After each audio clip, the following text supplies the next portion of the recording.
ಓಂ ಶಾಂತಿ. ದಿನಾಂಕ ಆಗಿದೆ 7/7/2025.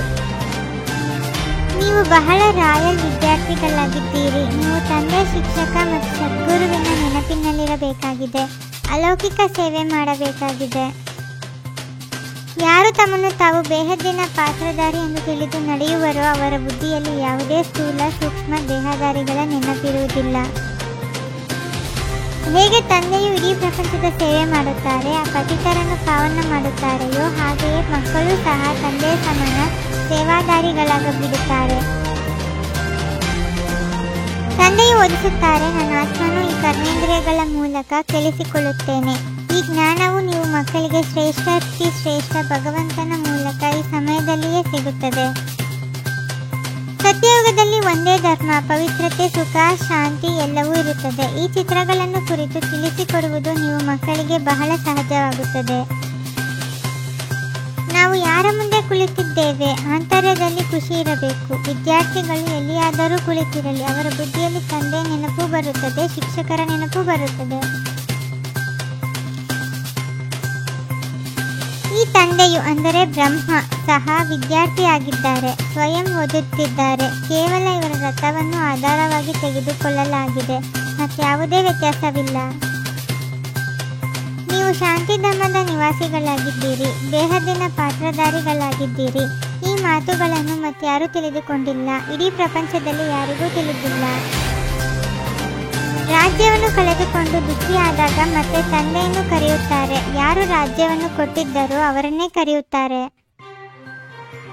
ಯಾರು ಇಲ್ಲಿಗೆ ಬರುವರೋ ಅವರು ತಿಳಿದುಕೊಳ್ಳುತ್ತಾ ಹೋಗುವರು ಮತ್ತು ತಂದೆಯ ಸೇವೆಯಲ್ಲಿ ಬರುತ್ತಾ ಹೋಗುತ್ತಾರೆ. ಈಶ್ವರೀಯ ಸೇವಾದಾರಿಗಳಾಗಿದ್ದಾರಲ್ಲವೇ. ನರನಿಂದ ನಾರಾಯಣರಾಗುತ್ತೇವೆಂದು ಹೇಳುತ್ತೀರಿ, ಸತ್ಯನಾರಾಯಣನ ಕಥೆಯನ್ನು ಕೇಳುತ್ತೇವೆ ಎಂದು ಹೇಳುತ್ತೀರಿ. ರಾಜಕುಮಾರರಾಗುವ ಕಥೆಯೆಂದು ಹೇಳುವುದಿಲ್ಲ, ಇದು ಸತ್ಯನಾರಾಯಣ ಕಥೆಯಾಗಿದೆ. ನೀವು ಓದುತ್ತೀರೆಂದರೆ ಯಾರು ಓದಿಸುವರೋ ಆ ಶಿಕ್ಷಕರನ್ನು ನೆನಪು ಮಾಡಬೇಕಾಗಿದೆ. ಒಳ್ಳೆಯದು, ಶಿಕ್ಷಕನೆಂದೇ ತಿಳಿದು ನೆನಪು ಮಾಡಿ. ಆಗ ತಂದೆ, ಶಿಕ್ಷಕ, ಸದ್ಗುರು ಮೂರೂ ಸಂಬಂಧಗಳು ಒಟ್ಟಿಗೆ ನೆನಪಿಗೆ ಬರುತ್ತದೆ. ಶ್ರೇಷ್ಠ ತಂದೆಯಾಗಿದ್ದಾರೆ. ಅವರಿಂದ ನಾವು ಸ್ವರ್ಗದ ಆಸ್ತಿಯನ್ನು ಪಡೆಯುತ್ತಿದ್ದೇವೆ. ನಾವು ಸ್ವರ್ಗದಲ್ಲಿ ಅವಶ್ಯವಾಗಿ ಹೋಗುತ್ತೇವೆ. ಸ್ವರ್ಗದ ಸ್ಥಾಪನೆಯು ಖಂಡಿತ ಆಗಬೇಕಾಗಿದೆ. ನೀವು ಡಬಲ್ ಅಹಿಂಸಕ ಸೇನೆಯಾಗಿದ್ದೀರಿ. ಬಹಳ ದೊಡ್ಡ ಹಿಂಸೆಯು ಈ ವಿಕಾರದ್ದಾಗಿದೆ. ಇದೇ ಪತಿತರನ್ನಾಗಿ ಮಾಡುತ್ತದೆ. ಆದ್ದರಿಂದ ಇದರ ಮೇಲೆ ವಿಜಯಿಗಳಾಗಬೇಕಾಗಿದೆ. ಭಗವಾನ್ ವಾಚ, ಕಾಮ ಮಹಾಶತ್ರು ಆಗಿದೆ. ಇದರ ಮೇಲೆ ಜಯಗಳಿಸುವುದರಿಂದಲೇ ನೀವು ಜಗಜ್ಜೀತರಾಗುತ್ತೀರಿ. ಈ ಲಕ್ಷ್ಮೀನಾರಾಯಣರು ಜಗಜ್ಜೀತರಲ್ಲವೇ. ನೀವೀಗ ಮಾವನ ಮನೆಯಾದ ವಿಷ್ಣುಪುರಿಗೆ ಹೋಗುತ್ತೀರಿ. ಅದಕ್ಕೆ ಕೃಷ್ಣಪುರಿ ಎಂದು ಹೇಳುವುದಿಲ್ಲ.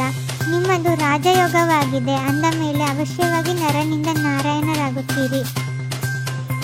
ಯಾರು ಕೊನೆ ಪಕ್ಷ 8 ಗಂಟೆಗಳ ಕಾಲ ಆತ್ಮಾಭಿಮಾನಿಯಾಗಿರುವ ಪುರುಷಾರ್ಥ ಮಾಡುವರೋ ಅವರಿಗೆ ತಂದೆಯು ಸತ್ಯವಾದ ಈಶ್ವರೀಯ ಸೇವಾದಾರಿಗಳೆಂದು ಹೇಳುತ್ತಾರೆ.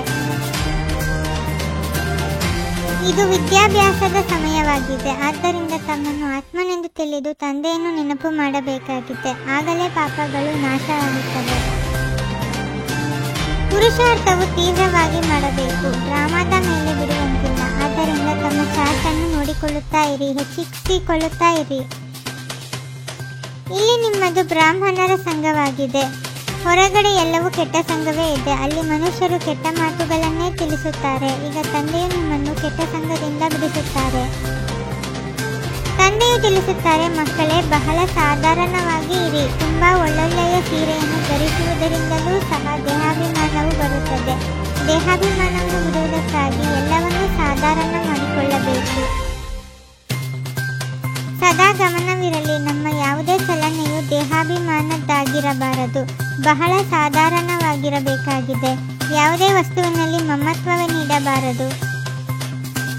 ವಿಶಾಲ ಬುದ್ಧಿ, ವಿಶಾಲ ಹೃದಯದಿಂದ ನಮ್ಮ ತನ್ನದ ಅನುಭೂತಿ ಮಾಡಿಸುವಂತಹ ಮಾಸ್ಟರ್ ರಚಯಿತ ಭವ. ಉಮಂಗ ಉತ್ಸಾಹದ ರೆಕ್ಕೆಯ ಮೂಲಕ ಸದಾ ಹಾರುವ ಕಲೆಯ ಅನುಭೂತಿ ಮಾಡಿಸುತ್ತಾ ಹೋಗಿ. ಓಂ ಶಾಂತಿ. 21 ಜನ್ಮಗಳಿಗೋಸ್ಕರ 21 ಪರಮಾತ್ಮನ ಮಹಾವಾಕ್ಯಗಳನ್ನು ಆಲಿಸಿ ಹಾಗೂ ನಿಮ್ಮದೇ ಆದ ಈ ಚಾನೆಲ್ಗೆ ಲೈಕ್ ಮಾಡುವುದನ್ನು ಮರೆಯದಿರಿ.